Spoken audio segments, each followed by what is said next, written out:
বাঙালি রান্নাঘরে সকলেরই ভীষণ প্রিয় এই শাক।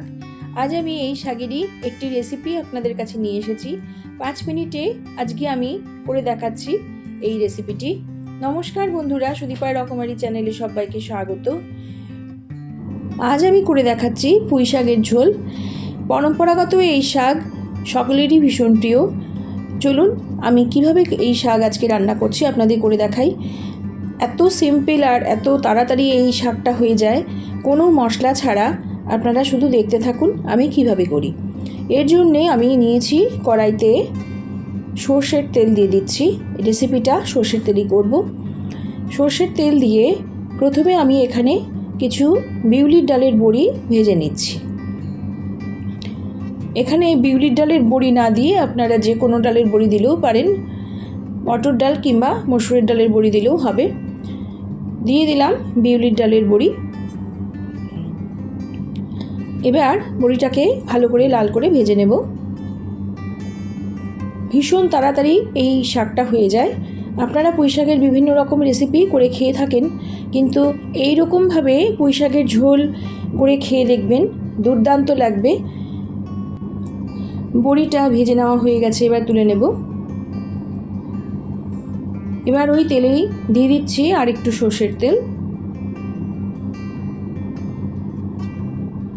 তেলটা গরম হলে ওর মধ্যে এবার দিয়ে দেব দুটো শুকনো লঙ্কা। দিয়ে দিলাম দুটো শুকনো লঙ্কা ভেঙে। আর দিচ্ছি সামান্য 5 ফোড়ন। আর দেব এর মধ্যে কিছু চেরা কাঁচা লঙ্কা। ফোড়নটাকে এবার ভালো করে ভেজে নেব যতক্ষণ পর্যন্ত না গন্ধ বেরিয়ে আসে। 5 ফোড়ন আর শুকনো লঙ্কার গন্ধটা বেরিয়ে এলে আমি এর মধ্যে দিয়ে দিচ্ছি, আমি এখানে একটা মোয়া আলু নিয়েছি, মানে রাঙা আলু। রাঙা আলুটা দিয়ে দিলাম। দিয়ে দিচ্ছি কুমড়ো, মিষ্টি কুমড়ো। এখানে আমি আলুর ব্যবহার করিনি, তার বদলে রাঙা আলুর ব্যবহার করেছি। আর দিয়ে দিচ্ছি এখানে পুঁই শাকের ডাঁটাটা। পুঁই শাকের ডাঁটাটা, মিষ্টি কুমড়ো আর রাঙা আলুটা দিয়ে এবার আমি একটু সময় নাড়াচাড়া করে নেব। পরিমাণ মতো লবণটা আমি এখন দিয়ে দিলাম। এবার এর মধ্যে দিয়ে দেব পরিমাণ মতো হলুদ। সব কিছু এবার ভালো করে মিশিয়ে নাড়াচাড়া করে নেব। একটু সময় নাড়াচাড়া করে নিচ্ছি। এইভাবে খুব অল্প সময় পুঁই শাকের ঝোল করে খেয়ে দেখবেন, অসাধারণ লাগে। কোনো মশলাই লাগবে না, কিন্তু খেতে দুর্দান্ত হবে। বাড়িতে কিন্তু সবাই খুব ভালোভাবে চেয়ে খাবে। দিয়ে দিচ্ছি এর মধ্যে এবার একটা বেগুন। বেগুনটা একটু বড় সাইজের করে কেটে নিয়েছি। সব কিছু ভালো করে আবার মিশিয়ে নেব। সব কিছু ভালো করে নাড়াচাড়া করে এবার আমি একটা ঢাকনা দিয়ে ঢেকে দিচ্ছি, গ্যাসের আঁচটা কমিয়ে রেখে। এই সবজিগুলো একটু সময় আমি এইভাবে রেখে দেব যাতে নরম হয়ে যায়। চলে এলাম 5 মিনিট বাদে। সবজিগুলো অনেকটাই নরম হয়ে এসেছে দেখুন। এবার এই পর্যায়ে আমি দিয়ে দিচ্ছি সামান্য কাশ্মীরি লাল লঙ্কার গুঁড়ো। এটা যদি আপনাদের আপত্তি থাকে স্কিপ করে যাবেন। আমি মশলা বলতে এখানে শুধু একমাত্র কাশ্মীরি লাল লঙ্কার গুঁড়োই ব্যবহার করলাম, আর কোনো মশলাই এতে ব্যবহার করব না। দিয়ে দিচ্ছি এবার কেটে রাখা পুঁই শাক। এই পুঁই শাকটা একদম অর্গানিক, আমার বন্ধুর চাষ করেছে, তাই আমাকে পাঠিয়েছে, সেটাই রান্না করছি। দেখুন কিভাবে রান্না করি। এবারে ভালো করে উপর নিচ মিশিয়ে নিচ্ছি। এত টাটকা আর কচি পুঁই শাকটা দারুণ, এইভাবে ঝোল করলে লাগবে খেতে।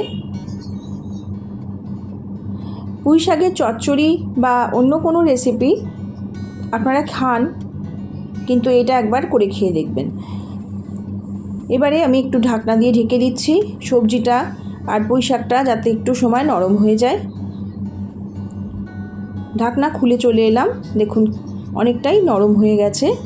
আমি 3 মিনিট বাদে এলাম, সবজিগুলো আর পুঁই শাক পুরোটাই নরম হয়ে এসেছে। ভীষণ লোভনীয় এই রেসিপিটি।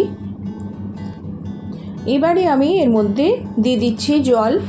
এখানে জলের পরিমাণটা বেশি দেব, যেহেতু এটা আমি ঝোল রান্না করব। পরিমাণ মতো জলটা দিয়ে এবার সব কিছু ভালো করে নাড়াচাড়া করে আমি ঢাকনা দিয়ে ঢেকে দেব। তার আগে আমি দিয়ে দিচ্ছি ভেজে রাখা বড়িটা। সব ভালো করে মিশিয়ে নিলাম। এবার আমি গ্যাসের আঁচটা মিডিয়ামে রেখে ঢাকনা দিয়ে ঢেকে দেব অল্প কিছুক্ষণ সময়ের জন্যে, যাতে সেদ্ধ হয়। চলে এলাম 5 মিনিট বাদে। সব কিছু সেদ্ধ হয়ে গেছে, ঝোলটা আমার তৈরি হয়ে এসেছে। এবার আমি এর মধ্যে দিয়ে দেব আরেকটি উপকরণ। তাছাড়া আর কিছুই এই রেসিপিতে আমি দেব না। আপনারা দেখতে পেলেন আমি কিন্তু কোনো মশলা এতে ইউজ করিনি। সব সবজিগুলো সেদ্ধ হয়ে এসেছে। এবারে আমি দিয়ে দিচ্ছি এর মধ্যে অল্প একটু চিনি।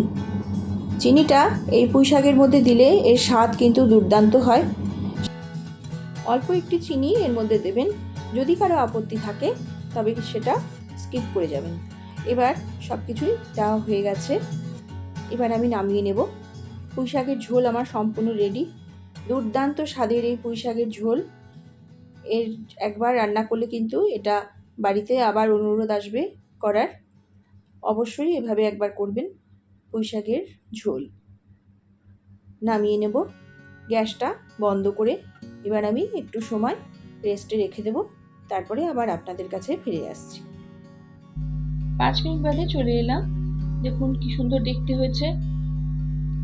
এইভাবে পুঁই শাকের ঝোল করে অবশ্যই খাবেন।